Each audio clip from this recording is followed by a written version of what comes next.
Hai, nama saya Ayu Lestari Sitohang. Saya dari Pendidikan Geografi B tahun 2020, Universitas Negeri Medan. Di sini saya akan menjelaskan bagaimana caranya membangun sebuah geodatabase menggunakan aplikasi ArcGIS pada komputer. Pertama-tama kita buka katalog dari aplikasi ArcGIS tersebut, seperti ini ya. Pertama, dalam membuatnya, yang pertama kita buka file, lalu kita klik new. Nah, pada new ini kita klik folder. Lagi loading ya, agak sedikit lambat. Nah, di sini ada folder. Terus pada folder itu kita ketikkan nama Praktikum SIG basis data. Nah, seperti ini ya. Lalu kita okekan. Nah, langkah selanjutnya yaitu kita klik pada praktikum ini, pada folder yang ini, terus kita klik new, terus kita pilih personal geodatabase. Nah, di sini kita klikkan nama wilayah kita ya, contohnya seperti saya, Kabupaten Purwakarta. Lalu saya akan ketikkan nama Kabupaten Purwakarta. Nah, seperti ini. Setelah itu kita klik ini, terus kita pilih new, lalu feature dataset, kita ketikkan IG dasar pertama ya, lalu kita pilih next. Setelah itu di sini kita pilih yang WGS 1984 19S ya, lalu kita pilih next. Lalu di sini kita pilih yang Word, kita cari yang Word, lalu kita pilih yang WGS 1984, lalu kita pilih next. Nah, di sini langsung kita nextkan aja ya. Yang IG dasar sudah siap ya. Lalu kita lanjut untuk buat yang IG tematik. Pertama, kita ulang dengan langkah yang sama, kita buat new, terus feature dataset. Nah, di sini kita buat IG tematik.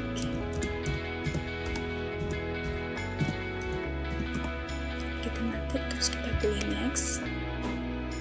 Sini juga kita buat yang sama dengan yang tadi ya, 984. Nah, lalu kita sini pilih next. Sini pilih Word ya. Kita cari yang Word. Lalu kita pilih yang WGS 1984, lalu kita pilih next lagi. Nah, di sini finish. Nah, di sini sudah ada dua ya, IG tematik sama IG dasar. Nah, untuk memudahkan penyimpanan data, kita lakukan pengaturan penyimpanan lingkungan dulu. Yang pertama kita pilih di geoprocessing, lalu kita pilih environment. Nah, di environment ini akan muncul nanti pengaturannya ya. Nah, pada environment setting kita pilih yang workshop. Current workspace-nya kita pilih, klik sini kita tambahkan ya. Nah, sini kita pilih di mana kita akan menyimpannya nanti. Contohnya saya akan menyimpannya di sebuah folder ya.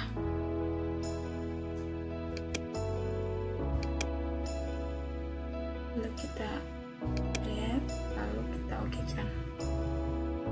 Nah, penyimpanannya itu nanti kita buka di yang tempat kita menyimpan tadi. Lalu selanjutnya pada fitur IG tematik sama IG dasar kita akan membuat masing-masing feature class-nya.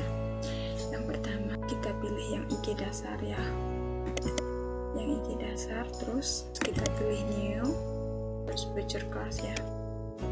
Nah, pada kolom new feature class ini kita akan mengisi pada kolom data batas administrasi. Nah, seperti ini. Di kolom aliasnya ini kita isi data administrasi. Nah, setelah itu akan muncul seperti ini kolom new feature class. Di sini kita isikan nama kabupaten, lalu pada data type-nya kita pilih text, lalu kita finish. sudah seperti ini ya. Nah, pada kolom IG dasar itu terbagi atas beberapa feature class. Yang pertama itu ada peta batas administrasi, ada juga peta dasar administrasi, ada peta ibu kota, peta jalan, dan peta jaringan sungai. Nah, untuk itu kita buat masing-masingnya di feature class-nya. Kita lakukan langkah yang sama seperti membuat peta batas administrasinya ya. Di sini saya akan buat seperti yang pertama juga. Nah, di sini saya telah membuat 4 feature class dalam IG dasar ya. Sama seperti langkah yang pertama tadi dalam membuat batas administrasi. Nah, di sini saya sudah punya 4. Lalu saya akan membuat feature class pada IG tematik juga. Caranya sama seperti pembuatan feature class pada IG dasar. Sini saya akan contohkan. Kita pilih new, terus feature class. Nah, di sini pada name kita pilih peta hujan. Kita buat peta hujan. Lalu pada kolom yang alias kita isi peta intensitas hujan. Peta intensitas hujan ya. Lalu pada type-nya kita pilih yang polygon. Lalu kita next. Nah, jika di sini ini terdiri atas 4 ya. Pada file name-nya saya sudah buat ya, ada 4 yaitu kelas hujan, intensitas hujan. Sini intensitas hujan.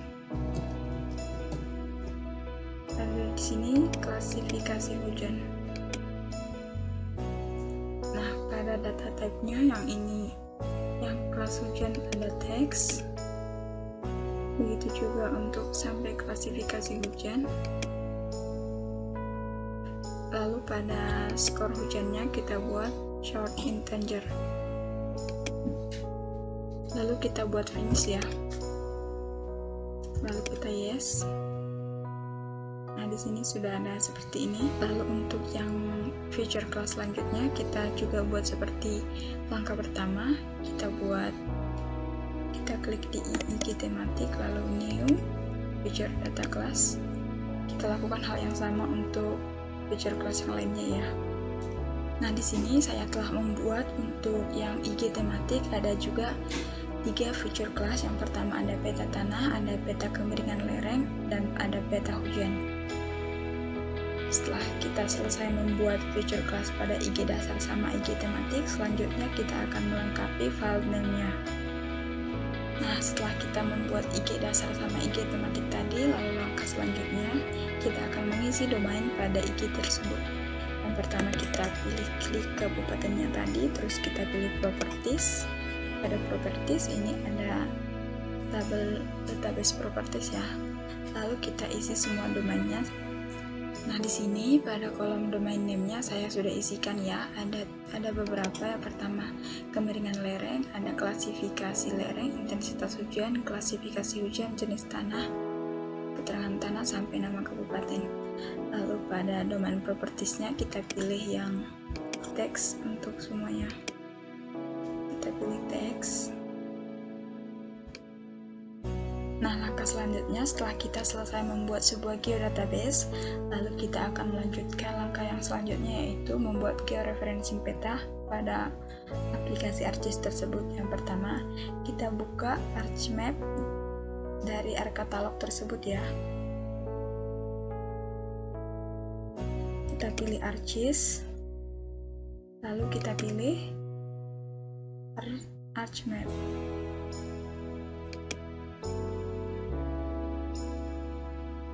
Yang ini, lalu kita buka. Kita tunggu sampai tampilannya terbuka. Nah, setelah aplikasinya terbuka, tampilannya seperti ini ya.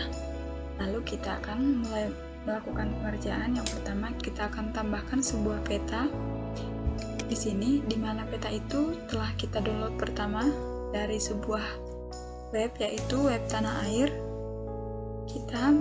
Kita mendownload peta sesuai peta yang kita butuhkan. Di sini saya telah mendownload sebuah peta, yaitu Kabupaten Purwakarta. Lalu saya klik, lalu saya tambahkan. Nah, jika seperti ini kita okekan saja. Nah, setelah kita okekan, maka akan tampil seperti ini ya. Nah, pertama setelah tampilan petanya muncul seperti ini, kita lakukan settingan ya. Kita lakukan settingan pada layer, kita klik properties, lalu akan muncul tampilan seperti ini ya. Kita buka koordinat sistem, lalu kita pilih project koordinat sistemnya. Setelah itu kita pilih yang UTM sesuai dengan yang kita miliki pada peta kita. Lalu di sini kita pilih WGE 1984. Karena di peta saya ada 48S, maka saya akan pilih 48S.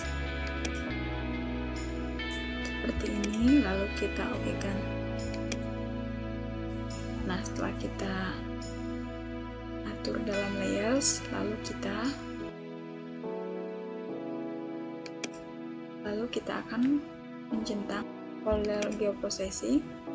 Ini kita checklist dulu yang georeferencingnya. Seperti ini, maka akan muncul seperti ini ya. Untuk membuat sebuah titik kontrolnya, kita lakukan zoom untuk mencari titik kontrol yang terdapat pada sebuah titik-titik dalam peta ini. Nah, kita di sini akan mulai mencari ya.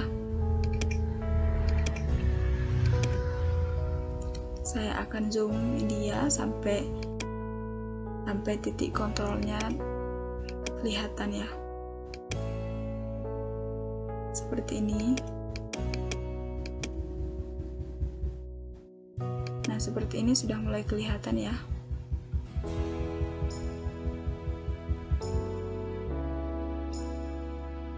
Ini kebesaran kita kecilkan. Nah, seperti ini adalah titik tengahnya. Nah, di sini setelah kita mendapatkan sebuah titik kontrolnya, lalu kita klik di tengah-tengahnya pas ya.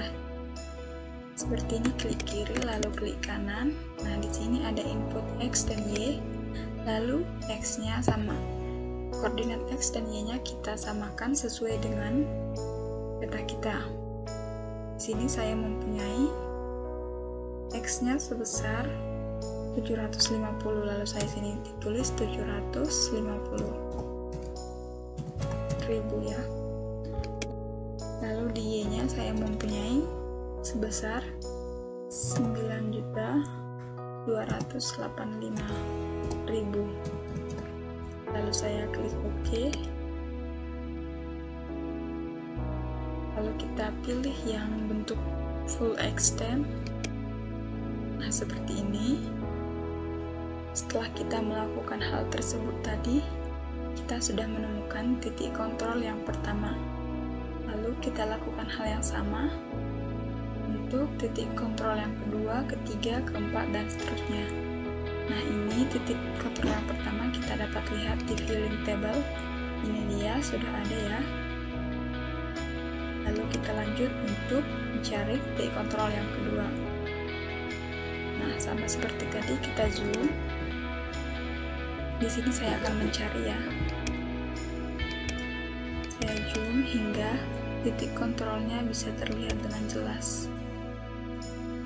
Nah, di sini saya sudah menemukan sebuah titiknya yang telah saya zoom tadi. Lalu kita klik yang untuk menambahkan titik kontrol yang tadi. Seperti langkah pertama tadi, kita klik kiri lalu klik kanan ya. Lalu kita input X sama Y-nya. Di sini kita sesuaikan dengan peta kita. Lalu saya klik OK. Nah, untuk melihat hasilnya kita klik full extend.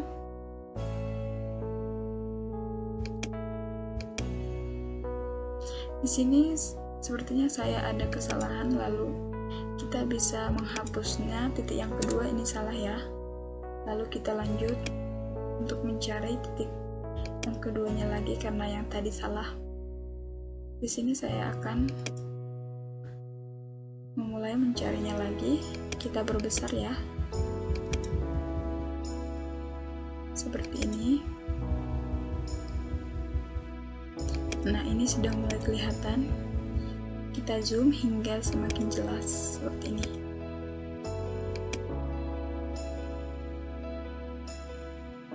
sini saya akan buat titik kontrolnya. Titiknya tidak boleh bergerak-gerak ya, supaya titiknya tidak salah. Nah, di sini saya sudah mendapat titik kontrol yang kedua ya. Ini saat pertama sudah, lalu kedua sudah. Kita bisa menceknya di filling table. Nah, ini sudah ada 2 ya. Lalu untuk titik kontrol yang ketiga, kita lakukan hal yang sama juga pada kolom peta di kanan bawah ya. Sini kita zoom, kita cari, kita perbesar.